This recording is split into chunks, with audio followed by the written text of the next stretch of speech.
O Grande Conflito, capítulo 4. Um povo que difunde luz. Por entre as trevas que baixaram à terra durante o longo período da supremacia papal, a luz da verdade não poderia ficar inteiramente extinta.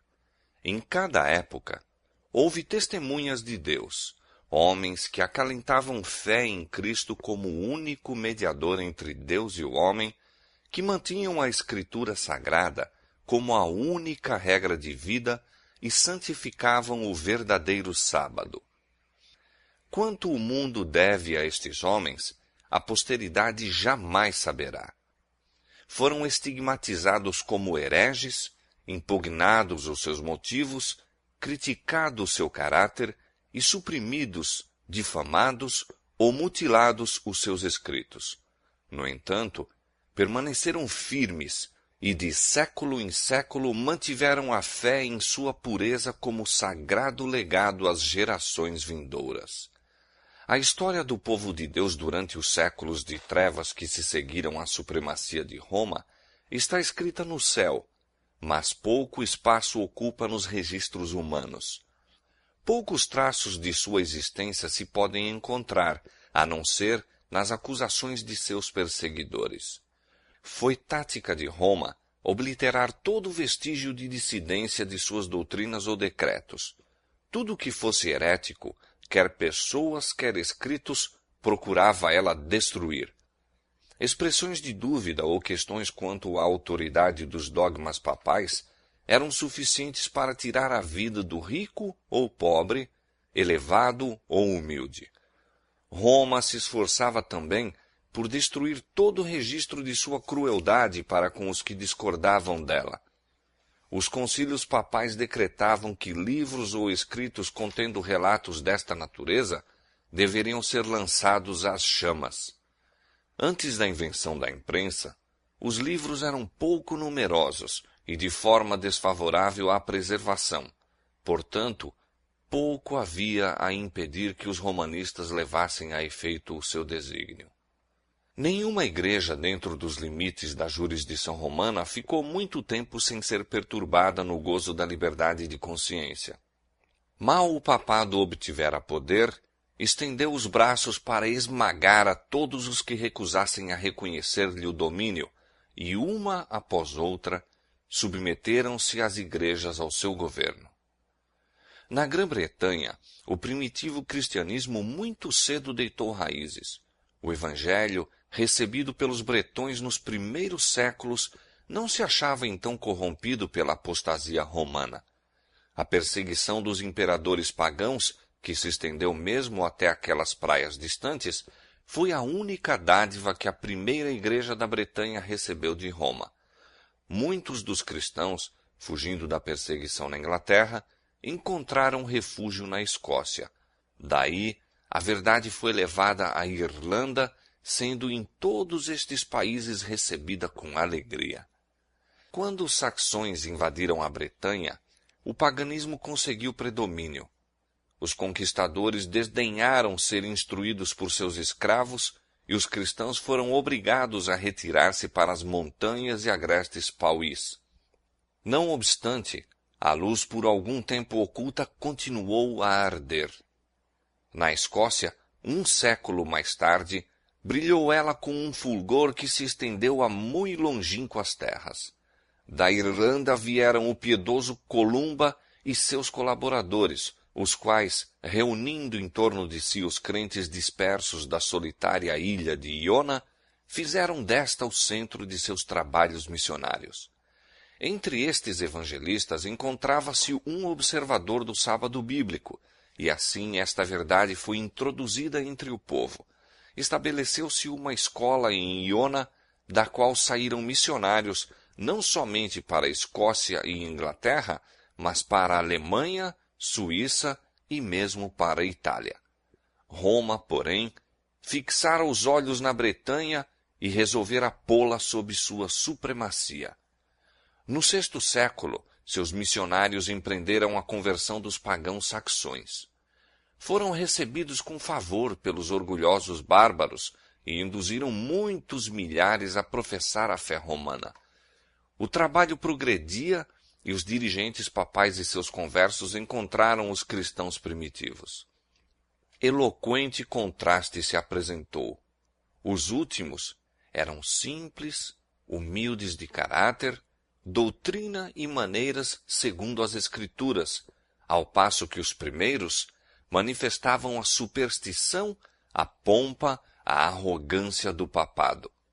O emissário de Roma exigiu que estas igrejas cristãs reconhecessem a supremacia do soberano pontífice. Os bretões mansamente replicaram que desejavam amar a todos os homens, mas que o Papa não tinha direito à supremacia na igreja e que eles poderiam prestar-lhe somente a submissão devida a todo seguidor de Cristo. Repetidas tentativas foram feitas para se conseguir sua adesão a Roma, mas esses humildes cristãos, espantados com o orgulho ostentado por seus emissários, firmemente replicavam que não conheciam outro mestre senão a Cristo. Revelou-se então o verdadeiro espírito do papado. Disse o chefe romano: se não receberdes irmãos que vos trazem paz, recebereis inimigos que vos trarão guerra. Se vos não unirdes conosco para mostrar aos saxões o caminho da vida, recebereis deles o golpe de morte. Não era isto simples ameaça.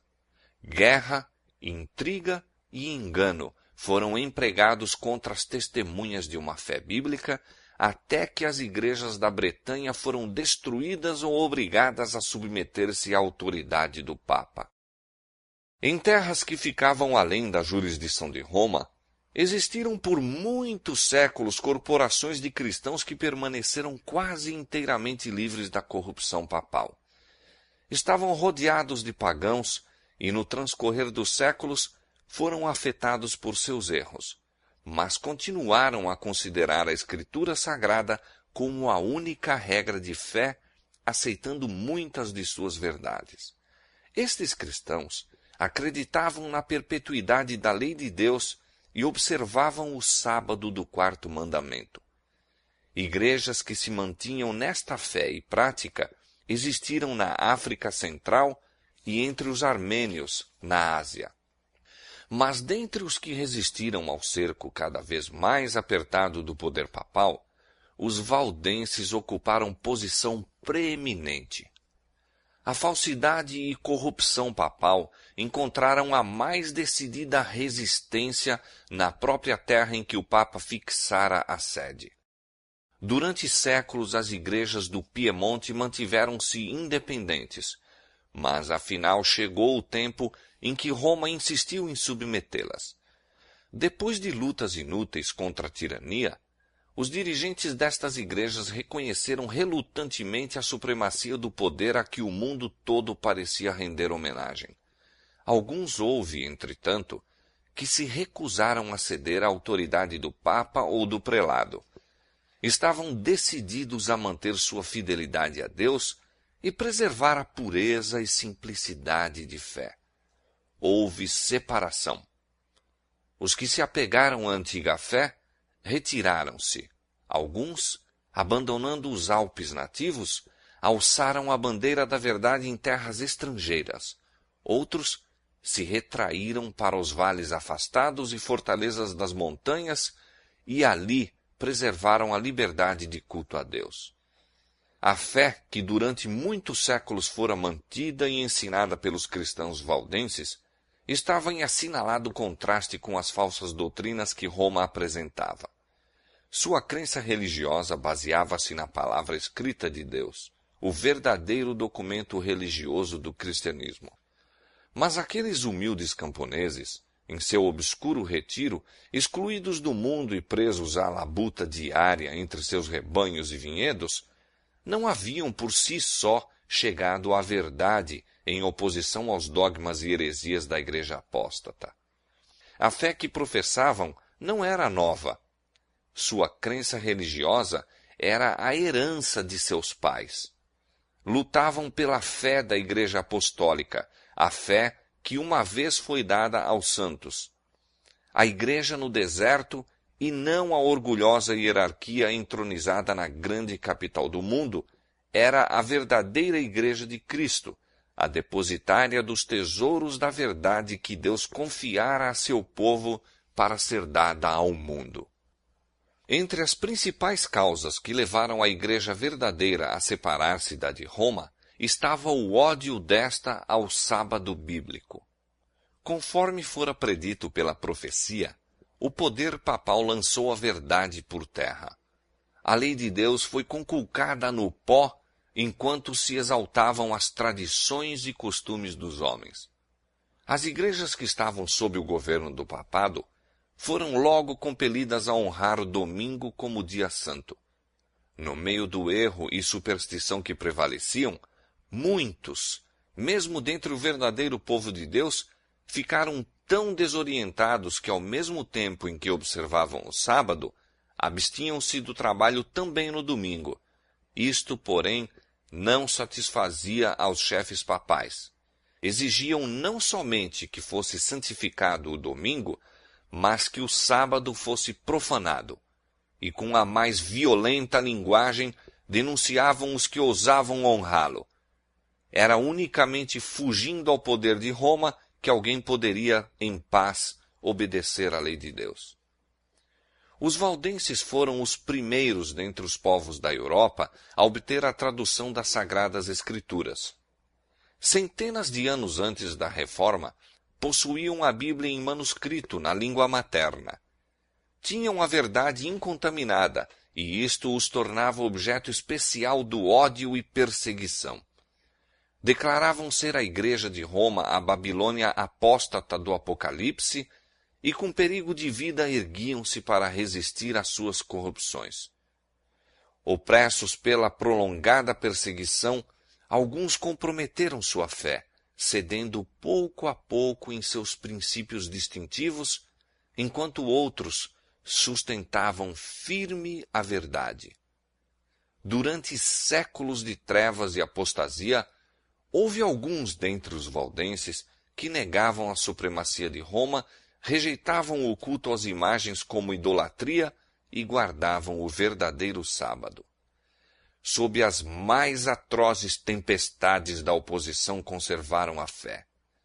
Acossados, embora pela espada dos saboianos, e queimados pela fogueira romana, mantiveram-se sem hesitação ao lado da palavra de Deus e de sua honra. Por trás dos elevados baluartes das montanhas, em todos os tempos refúgio dos perseguidos e oprimidos, os valdenses encontraram esconderijo. Ali conservou-se a luz da verdade a arder por entre as trevas da Idade Média. Ali, durante 1000 anos, testemunhas da verdade mantiveram a antiga fé. Deus providenciara para seu povo um santuário de majestosa grandeza, de acordo com as extraordinárias verdades confiadas à sua guarda. Para os fiéis exilados, eram as montanhas um emblema da imutável justiça de Jeová. Apontavam eles a seus filhos as alturas sobranceiras, em sua imutável majestade, e falavam-lhes daquele em quem não há mudança nem sombra de variação, cuja palavra é tão perdurável como os montes eternos. Deus estabelecera firmemente as montanhas e as cingira de fortaleza. Braço algum, a não ser o do poder infinito, poderia movê-las do lugar. De igual maneira, estabelecera ele a sua lei, fundamento de seu governo no céu e na terra.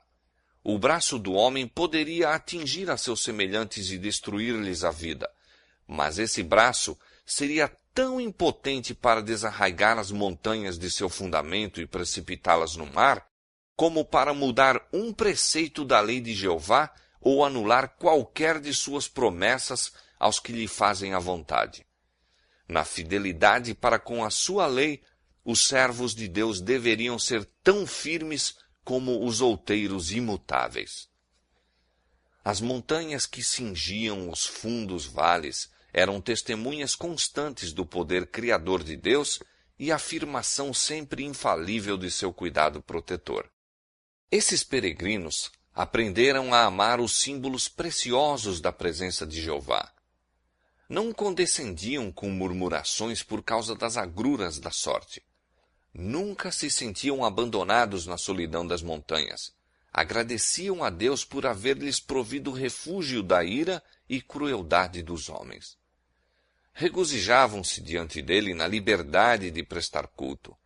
Muitas vezes, quando perseguidos pelos inimigos, a fortaleza das montanhas se provara ser defesa segura.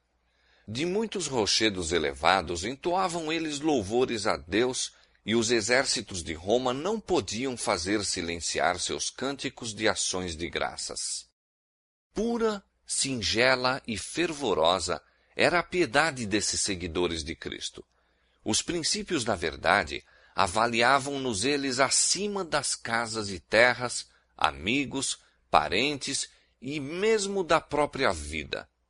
Semelhantes princípios ardorosamente procuravam eles gravar no coração dos jovens. Desde a mais tenra infância, os jovens eram instruídos nas Escrituras e ensinava-se-lhes a considerar santos os requisitos da lei de Deus. Sendo raros os exemplares das Escrituras Sagradas, eram suas preciosas palavras confiadas à memória. Muitos eram capazes de repetir longas porções tanto do Velho como do Novo Testamento. Os pensamentos de Deus associavam-se ao sublime cenário da natureza e às humildes bênçãos da vida diária. Criancinhas aprendiam a olhar com gratidão a Deus como o doador de toda mercê e conforto. Os pais, ternos e afetuosos como eram, tão sabiamente amavam os filhos que não permitiam que se habituassem à condescendência própria. Esboçava-se diante deles uma vida de provações e agruras, talvez a morte de mártir. Eram ensinados desde a infância a suportar rudezas e a sujeitar-se ao domínio, e, contudo, a pensar e agir por si mesmos. Muito cedo eram ensinados a arrostar responsabilidades, a serem precavidos no falar e a compreenderem a sabedoria do silêncio.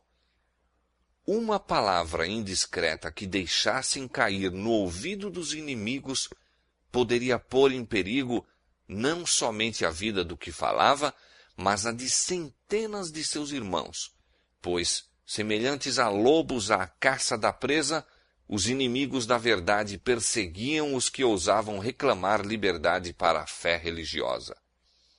Os valdenses haviam sacrificado a prosperidade temporal por amor à verdade e com paciência perseverante labutavam para ganhar o pão. Cada recanto de terra cultivável entre as montanhas era cuidadosamente aproveitado. Fazia-se com que os vales e as encostas menos férteis das colinas também produzissem. A economia e a severa renúncia de si próprio formavam parte da educação que os filhos recebiam como seu único legado. Ensinava-se-lhes que Deus determinara fosse a vida uma disciplina e que suas necessidades poderiam ser supridas apenas mediante o trabalho pessoal, previdência, cuidado e fé. O processo era laborioso e fatigante, mas salutar. Precisamente o de que o homem necessita em seu estado decaído, escola que Deus proveu para o seu ensino e desenvolvimento. Enquanto os jovens se habituavam ao trabalho e às perezas, a cultura do intelecto não era negligenciada. Ensinava-se-lhes que todas as suas capacidades pertenciam a Deus e que deveriam todas ser aperfeiçoadas e desenvolvidas para o seu serviço. As igrejas valdenses, em sua pureza e simplicidade, assemelhavam-se à igreja dos tempos apostólicos. Rejeitando a supremacia do Papa e prelados, mantinham a Escritura Sagrada como a única autoridade suprema infalível. Seus pastores, diferentes dos altivos sacerdotes de Roma, seguiam o exemplo de seu mestre, que veio não para ser servido, mas para servir. Alimentavam o rebanho de Deus, guiando-os às verdes pastagens e fontes vivas de sua santa palavra. Longe dos monumentos da pompa e orgulho humano, o povo congregava-se, não em igrejas suntuosas ou grandes catedrais, mas à sombra das montanhas nos vales alpinos ou, em tempo de perigo, em alguma fortaleza rochosa, a fim de escutar as palavras da verdade proferidas pelos servos de Cristo. Os pastores não somente pregavam o Evangelho, mas visitavam os doentes, doutrinavam as crianças, admoestavam aos que erravam e trabalhavam para resolver as questões e promover harmonia e amor fraternal. Em tempos de paz eram sustentados por ofertas voluntárias do povo, mas, como São Paulo, o fabricante de tendas, cada qual aprendia um ofício ou profissão, mediante a qual, sendo necessário, proveria o sustento próprio. De seus pastores recebiam os jovens instrução. Conquanto se desse atenção aos ramos dos conhecimentos gerais, fazia-se da Escritura Sagrada o estudo principal. Os evangelhos de São Mateus e São João eram confiados à memória, juntamente com muitas das epístolas. Também se ocupavam em copiar as Escrituras. Alguns manuscritos continham a Bíblia toda, outros apenas breves excertos, a que algumas simples explicações do texto eram acrescentadas por aqueles que eram capazes de comentar as Escrituras. Assim se apresentavam os tesouros da verdade durante tanto tempo ocultos pelos que procuravam exaltar-se acima de Deus. Mediante pacientes e incansáveis labores, por vezes nas profundas e escuras cavernas da terra, à luz de archotes eram copiadas as Escrituras Sagradas, versículo por versículo, capítulo por capítulo.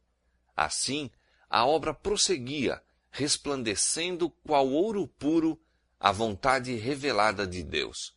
E quanto mais brilhante, clara e poderosa era por causa das provações que passavam por seu amor, apenas o poderiam compreender os que se achavam empenhados em obra semelhante. Anjos celestiais circundavam os fiéis obreiros. Satanás incitara sacerdotes e prelados a enterrarem a palavra da verdade sob a escória do erro, heresia e superstição, mas de modo maravilhosíssimo foi ela conservada incontaminada através de todos os séculos de trevas. Não trazia o cunho do homem, mas a impressão divina. Os homens se têm demonstrado incansáveis em seus esforços para obscurecer o claro e simples sentido das Escrituras e fazê-las contradizerem seu próprio testemunho. Porém, semelhante à arca sobre as profundas águas encapeladas, a palavra de Deus leva de vencida as borrascas que a ameaçam de destruição. Assim como tem a mina ricos veios de ouro e prata ocultos por sob a superfície, de maneira que todos os que desejam descobrir os preciosos depósitos devem cavar, assim, as Sagradas Escrituras têm tesouros de verdade que são revelados unicamente ao ardoroso, humilde e devoto pesquisador. Deus destinara a Bíblia a ser um compêndio para toda a humanidade na infância, juventude e idade madura, devendo ser estudada através de todos os tempos. Deu sua palavra aos homens como revelação de si mesmo. Cada nova verdade que se divisa é uma nova revelação do caráter de seu autor. O estudo das Escrituras é o meio divinamente ordenado para levar o homem à mais íntima comunhão com seu Criador e dar-lhe mais claro conhecimento de sua vontade. É o meio de comunicação entre Deus e o homem. Conquanto os valdenses considerassem o temor do Senhor como princípio da sabedoria, não eram cegos no tocante à importância do contato com o mundo, do conhecimento dos homens e da vida ativa para expandir o espírito e avivar as percepções. De suas escolas nas montanhas, alguns dos jovens foram enviados a instituições de ensino nas cidades da França ou Itália, onde havia campo mais vasto para o estudo, pensamento e observação do que nos Alpes nativos. Os jovens assim enviados eram expostos à tentação, testemunhavam o vício, defrontavam-se com os astuciosos agentes de Satanás, que lhes queriam impor as mais sutis heresias e os mais perigosos enganos. Mas sua educação, desde a meninice, fora de molde a prepará-los para tudo isto. Nas escolas aonde iam, não deveriam fazer confidentes a quem quer que fosse. Suas verdades eram preparadas de maneira a ocultar seu máximo tesouro, os preciosos manuscritos das Escrituras. A estes, fruto de meses e anos de labuta, levavam consigo, e sempre que o podiam fazer sem despertar suspeita, cautelosamente punham uma porção ao alcance daqueles cujo coração parecia aberto para receber a verdade. Desde os joelhos da mãe, a juventude valdense havia sido educada com este propósito em vista. Compreendiam o trabalho e fielmente o executavam. Ganhavam-se conversos à verdadeira fé nessas instituições de ensino, e frequentemente se encontravam seus princípios a penetrar a escola toda. Contudo, os chefes papais não podiam, pelo mais minucioso inquérito, descobrir a fonte da chamada heresia corruptora. O Espírito de Cristo é espírito missionário. O primeiro impulso no coração regenerado é levar outros também ao Salvador. Tal foi o espírito dos cristãos valdenses. Compreendiam que Deus exigia mais deles do que simplesmente preservar a verdade em sua pureza nas suas próprias igrejas, e que sobre eles repousava a solene responsabilidade de deixarem sua luz resplandecer aos que se achavam em trevas. Pelo forte poder da palavra de Deus, procuravam romper o cativeiro que Roma havia imposto. Os ministros valdenses eram educados como missionários, exigindo-se primeiramente de cada um que tivesse a expectativa de entrar para o ministério a aquisição de experiência como evangelista.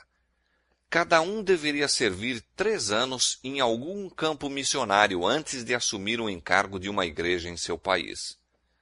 Este serviço, exigindo logo de começo renúncia e sacrifício, era a introdução apropriada à vida pastoral naqueles tempos que punham à prova a alma. Os jovens que recebiam a ordenação para o sagrado mistério viam diante de si não a perspectiva de riquezas e glória terrestre, mas uma vida de trabalhos e perigo, e possivelmente o destino de mártir. Os missionários iam de 2 em 2, como Jesus enviara seus discípulos. Cada jovem tinha usualmente por companhia um homem de idade e experiência, achando-se aquele sob a orientação do companheiro, que ficava responsável por seu ensino e a cuja instrução se esperava que seguisse. Estes coobreiros não estavam sempre juntos, mas muitas vezes se reuniam para orar e aconselhar-se, fortalecendo-se assim mutuamente na fé. Tornar conhecido o objetivo de sua missão seria assegurar a derrota. Ocultavam, portanto, cautelosamente seu verdadeiro caráter. Cada ministro possuía conhecimento de algum ofício ou profissão, e os missionários prosseguiam na obra sob a aparência de vocação secular. Usualmente escolhiam a de mercador ou vendedor ambulante. Levavam sedas, joias e outros artigos que naquele tempo não se compravam facilmente, a não ser em mercados distantes, e eram bem recebidos como negociantes, onde teriam sido repelidos como missionários. Em todo o tempo seu coração se levantava a Deus, rogando sabedoria, a fim de apresentar um tesouro mais precioso do que o ouro ou joias. Levavam secretamente consigo exemplares da Escritura Sagrada, no todo ou em parte. Quando quer que se apresentasse oportunidade, chamavam a atenção dos fregueses para os manuscritos. Muitas vezes assim se despertava o interesse de ler a palavra de Deus, e alguma porção era de bom grado deixada com os que a desejavam receber. A obra destes missionários começava nas planícies e vales ao pé de suas próprias montanhas, mas estendia-se muito além destes limites. Descalços e com vestes singelas e poentas da jornada, como eram as de seu mestre, passavam por grandes cidades e penetravam em longínquas terras. Por toda a parte espalhavam a preciosa verdade. Surgiam igrejas em seu caminho e o sangue dos mártires testemunhava da verdade. O dia de Deus revelará a rica messe de almas enceleiradas pelos labores destes homens fiéis.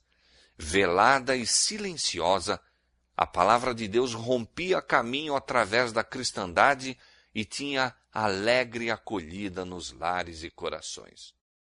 Para os valdenses, não eram as Escrituras simplesmente o registro do trato de Deus para com os homens no passado e a revelação das responsabilidades e deveres do presente, mas o desvendar dos perigos e glórias do futuro. Acreditavam que o fim de todas as coisas não estava muito distante, e estudando a Bíblia com oração e lágrimas, mais profundamente se impressionavam com suas preciosas declarações e com o dever de tornar conhecidas a outros as suas verdades salvadoras. Viam o plano da salvação claramente revelado nas páginas sagradas e encontravam conforto, esperança e paz crendo em Jesus. Ao iluminar-lhes a luz o entendimento e ao alegrar-lhes ela o coração, anelavam derramar seus raios sobre os que se achavam nas terras do erro papal. Viam que, sob a direção do Papa e sacerdotes, multidões debalde se esforçavam por obter perdão, afligindo o corpo por causa do pecado da alma. Ensinados a confiar nas boas obras para se salvarem, estavam sempre a olhar para si mesmos, ocupando a mente com a sua condição pecaminosa, vendo-se expostos à ira de Deus, afligindo alma e corpo, não achando, contudo, alívio. Almas conscienciosas eram, destarte, enredadas pelas doutrinas de Roma. Milhares abandonavam amigos e parentes, passando a vida nas celas dos conventos. Por meio de frequentes jejuns e cruéis açoitamentos, por vigílias à meia-noite, prostrando-se durante horas cansativas sobre as lajes frias e úmidas de sua lúgubre habitação, por longas peregrinações, penitências humilhantes e terrível tortura, milhares procuravam debaldadamente obter paz de consciência. Oprimidos por uma intuição de pecado e perseguidos pelo temor da ira vingadora de Deus, muitos continuavam a sofrer até que a natureza exausta se rendia e, sem um resquício de luz ou esperança, baixavam à sepultura. Os valdenses ansiavam por partir a estas almas famintas o pão da vida, revelar-lhes as mensagens de paz nas promessas de Deus e apontar-lhes a Cristo como a única esperança de salvação. Tinham por falsa a doutrina de que as boas obras podem expiar a transgressão da lei de Deus. A confiança nos méritos humanos faz perder de vista o amor infinito de Cristo. Jesus morreu como sacrifício pelo homem, porque a raça caída nada pode fazer para se recomendar a Deus.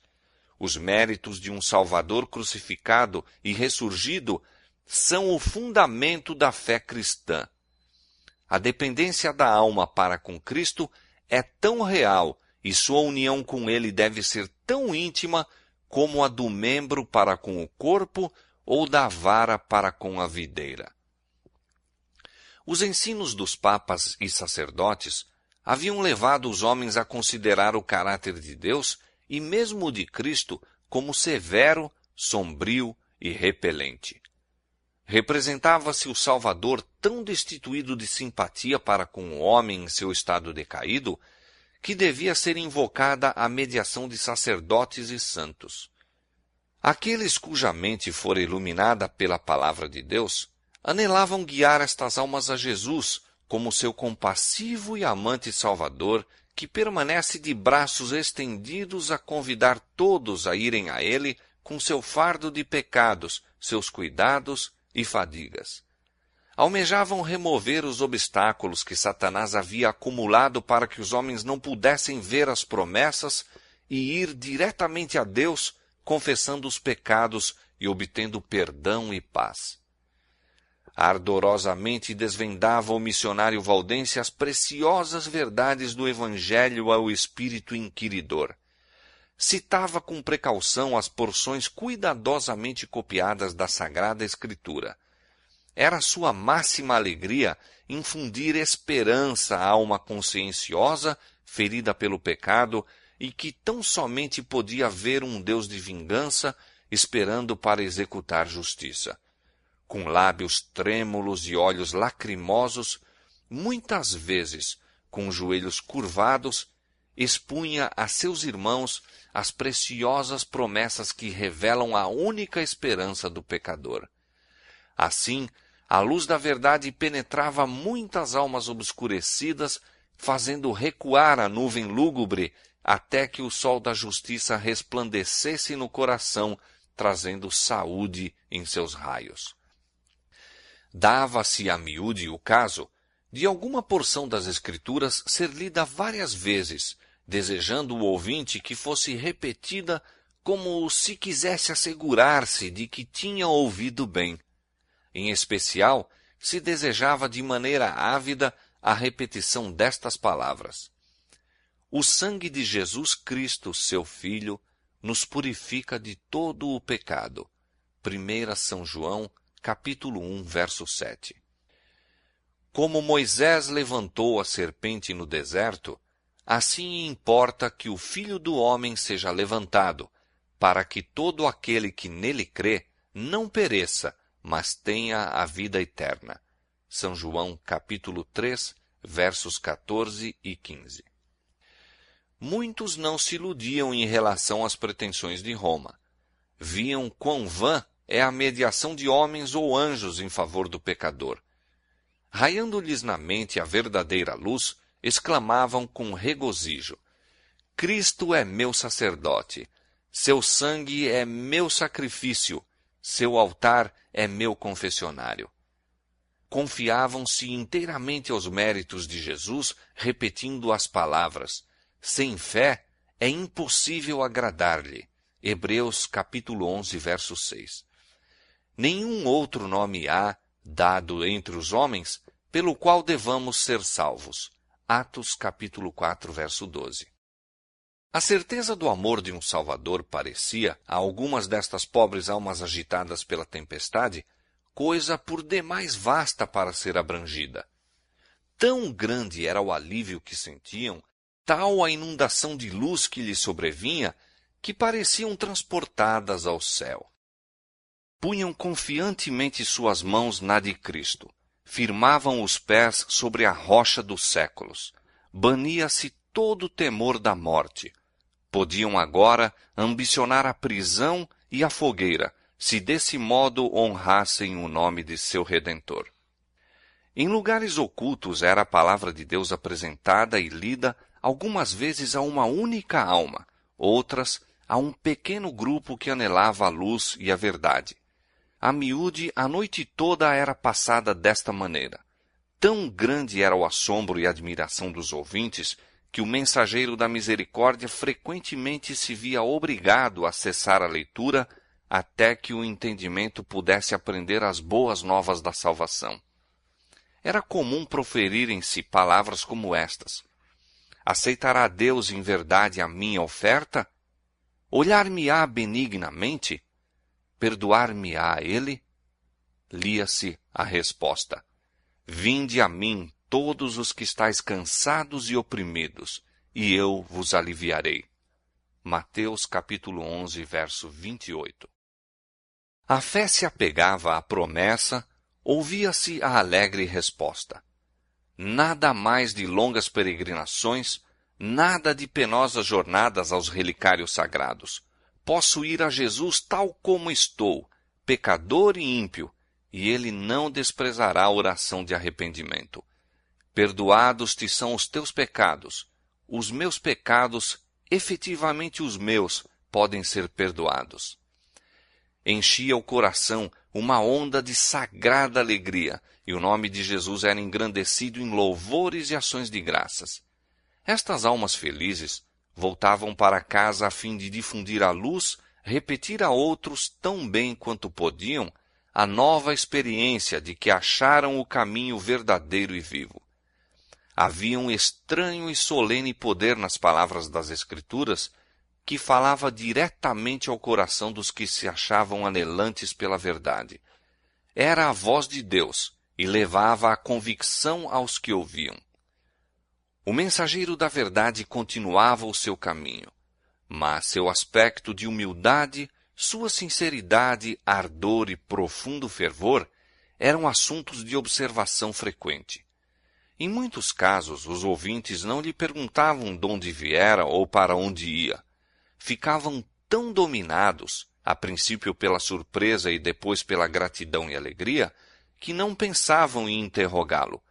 Quando insistiam com ele para os acompanhar às suas casas, respondia-lhes que devia visitar as ovelhas perdidas do rebanho.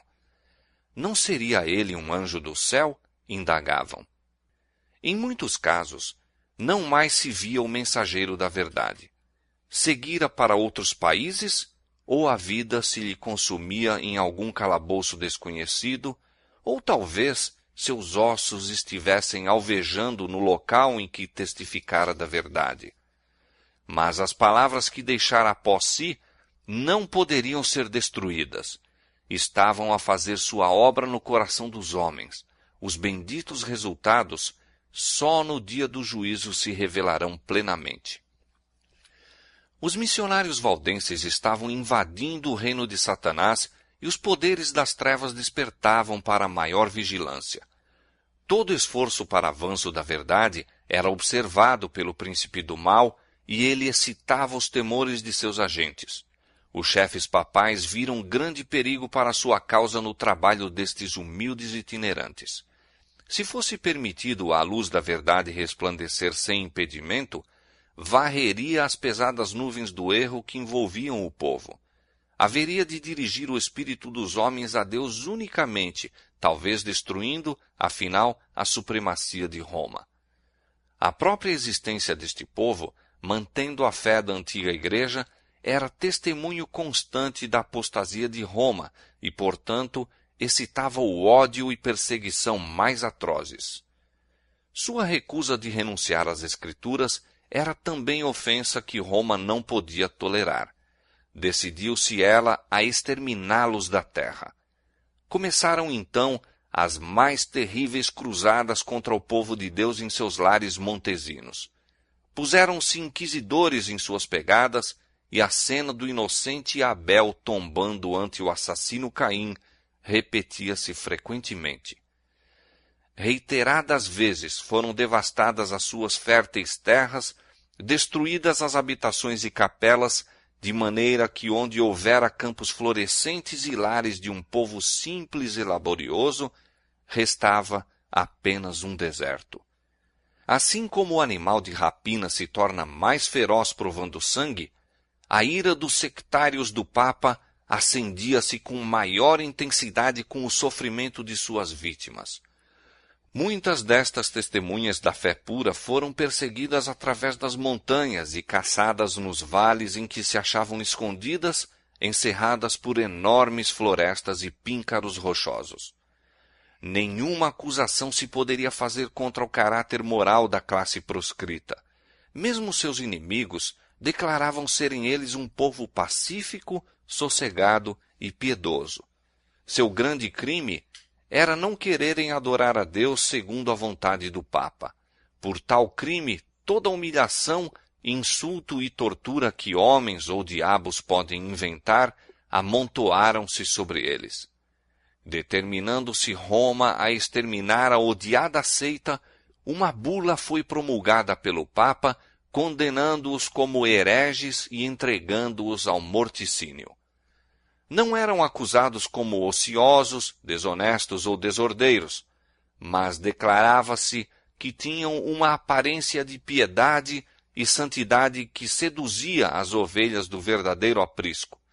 Portanto, ordenava o Papa que, aquela maligna e abominável seita de perversos, caso se recusasse a abjurar, fosse esmagada como serpentes venenosas. Esperava o altivo potentado ter de responder por estas palavras? Sabia que estavam registradas nos livros do céu para lhe serem apresentadas no juízo? Quando o fizestes a um destes meus pequeninos irmãos, disse Jesus, a mim o fizestes. Essa bula convocava a todos os membros da igreja para se unirem à cruzada contra os hereges. Como incentivo para se empenharem na obra cruel, absolvia de todas as penas e castigos eclesiásticos, gerais e particulares, desobrigava a todos os que se unissem à cruzada de qualquer juramento que pudessem ter feito, legitimava-lhes o direito a qualquer propriedade que pudessem ter ilegalmente adquirido, e prometia a remissão de todos os pecados aos que matassem algum herege. Anulava todos os contratos feitos em favor dos valdenses, ordenava que seus criados os abandonassem, proibia a toda pessoa dar-lhes qualquer auxílio que fosse e a todos permitia tomar posse de sua propriedade. Este documento revela claramente o espírito que o ditou. É o bramido do dragão e não a voz de Cristo que nele se ouve. Os dirigentes papais não queriam conformar seu caráter com a grande norma da lei de Deus, mas erigiram uma norma que lhes fosse conveniente e decidiram obrigar todos a se conformarem com a mesma porque Roma assim o desejava. As mais horríveis tragédias foram encenadas. Sacerdotes e papas corruptos e blasfemos estavam a fazer a obra que Satanás lhes designava. A misericórdia não encontrava guarida em sua natureza. O mesmo Espírito que crucificou Cristo e matou os apóstolos, o mesmo que impulsionou o sanguinário Nero contra os fiéis de seu tempo, estava em operação a fim de exterminar da terra os que eram amados de Deus. As perseguições desencadeadas durante muitos séculos sobre este povo temente a Deus foram por ele suportadas com uma paciência e constância que honravam seu Redentor. Apesar das cruzadas contra eles e da desumana carnificina a que foram sujeitos, continuavam a mandar seus missionários a espalhar a preciosa verdade. Eram perseguidos até a morte, contudo, seu sangue regava a semente lançada e esta não deixou de produzir fruto. Assim, os valdenses testemunharam de Deus séculos antes do nascimento de Lutero. Dispersos em muitos países, plantaram a semente da reforma que se iniciou no tempo de Wycliffe, cresceu larga e profundamente nos dias de Lutero e deve ser levada avante até ao final do tempo por aqueles que também estão dispostos a sofrer todas as coisas pela palavra de Deus e pelo testemunho de Jesus Cristo.